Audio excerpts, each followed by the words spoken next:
হয় খাই হইল খরাত করে পাদে হইল ল্যাম্পস জ্বালাইয়া তোমাগো অবস্থা হয়েছে এই রকমেরই। পাঙ্গাস মোরা খাই না নাকি পাও না। এই হইলো নদীর পাঙ্গাস, জীবনে চোখে দেখছো? যদি চোখে দেখে থাও এইরকম করে রান্ধো, আর যদি চোখে না দেখে থাও দৌড়াইয়া বাজার খুঁজছে চোখে দেখে লইয়াইয়া পড়ো। তো এবার চাষের পাঙ্গাস নিয়ে আইলেও কোনো সমস্যা নেই, হেইয়ে দাও এরকম করে খাইয়ে দেখো। সেইখানে লাগবে প্রথমেই মগ আলু, আর এই আলুটারে কিন্তু একেবারে কুচি কুচি কুচি কুচি করে লইতে হবে। এই কিন্তু গ্রেটারে কুচি করা যাবে না, অবশ্যই হাত বডি চাকু দিয়ে কুচি করতে হবে। এরপর পানিতে ভিজাই থইতে হবে। আর এই হইলো মগ পাঙ্গাস, আর হেইয়ারে তো কুটি কুটি করে ছোট করে কাটতে লইতে হবে। একটা মশলা বানাইতে হইবে, দারুচিনি, এলাচ, একটা লবঙ্গ, কয়টা গোলমরিচ, লবণ দিয়ে সুন্দর মতো বাজ্যা লইতে হবে। ভাজা হয়ে গেলে দিয়ে দিতে হবে জিরা, এরপর বাজ্যা উড়াইয়ে বাইটটা লইতে হবে। এরপর আর একটা পাত্রের মধ্যে পেঁয়াজ কুচি 1 টেবিল চামচ পরিমাণ, পেঁয়াজ বাটা 1/2 চা চামচ করে, আদা রসুন বাটা, জিরার গুঁড়া, আর হইলো গিয়ে লবণ আর তেল দিয়ে সুন্দর মতো মাইকা জুকে ইয়ার গোল যে গুড় দেওয়া গোল কিছু বাইরে লইতে হবে। মোর বউ দাদারা তোমরা যদি চাও তোমাকে কমেন্টগুলো পড়ি তাহলে ঝটপট করে কমেন্ট করে হালো।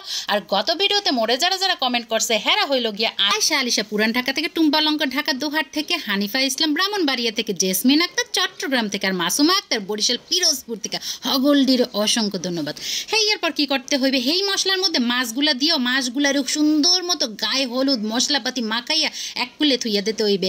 এরপর এর মধ্যে আলু কুচিগুলারে দিয়া মশলার লগে আলু কুচিগুলারে জুইকা আলুর মধ্যে যত রকমের পানি কলজে গুড়দা আছে হগল কিছু বাইর করে একপাশে তুইয়ে দিতে হবে। এরপর একটা ফ্রাই প্যানের মধ্যে অল্প একটু তেল দিয়ে লইতে হবে। মাছ দিয়ে কিন্তু জম্মের পরিমাণে তেল বাইর হইবে। মাছটারে সুন্দর মতো একটু ভাজ্যা লইতে হবে, উল্টাই পাল্টাই। এরপর আলুটারে দিয়ে দিতে হইবে, আর আলুর মধ্যে দিয়ে যেটু পানি বাইর হয়েছে হেয়াও কিন্তু ঢালিয়া দিতে হইবে। ঢালাঢালি হইয়া গেলে এখন একটু আলুগুলার চারপাশে সুন্দর মতো সরাই ছিঁড়ে দিতে হইবে, যাতে হগল পাশে ভাজা হয়। যখনই এক পাশ সুন্দর মতো লাল লাল করে ভাজা হইয়া যাবে তখনই কিন্তু আলগোস্তে উল্টাই দিতে হইবে, কারণ বুঝতে হইবে আলুর দুইটা পাশই কিন্তু সুন্দর মতো ভাজা হইতে হইবে। ভাজাভাজি হইয়া গেলে কড়াইটা ধুইয়া পুইছে অল্প একটু পানি দিয়ে দিতে হইবে। ওই যে মশলাটা বানাই রাখছিলাম কিন্তু এর মধ্যে এখনই দিয়ে দিতে হইবে। মশলাটা দিয়া হগল কিছু একলগে মিলাইয়া জিলাইয়া এর মধ্যে অল্প একটু ধনিয়া পাতা দিয়া এরপর ঢাইকা চলে যাইতে হইবে বিদেশে আগানে আর বাগানে। হিন্দা ঘুরাইয়া দেখবেন যে আমনের আলু চচ্চড়ি কিন্তু একেবারে রেডি। আর এই পাঙ্গাস মাছ দিয়ে এই আলুর চচ্চড়িটা এইরকম করে রানলে যে কি পরিমাণ মজা হয়। রংটা দেখছেন খালি, কালারটা কত সুন্দর আইছে। যাই হোক, সুন্দর মতো তেলটা উইটটা যখনই ভাজা ভাজা হইয়া যাইবে চামচটা দিয়ে এক হাতা লইয়া গরম গরম ভাতের মধ্যে ডাইলে লইতে হইবে।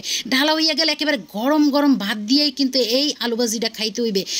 এই মাছটা যখনই হাত দেবেন একে মোমেন নাহান গলিয়া যাবে, উপরটা একটু ভাজা ভাজা থাকবে আর ভেতরটা একে মোমেন নাহান গলিয়া যাবে।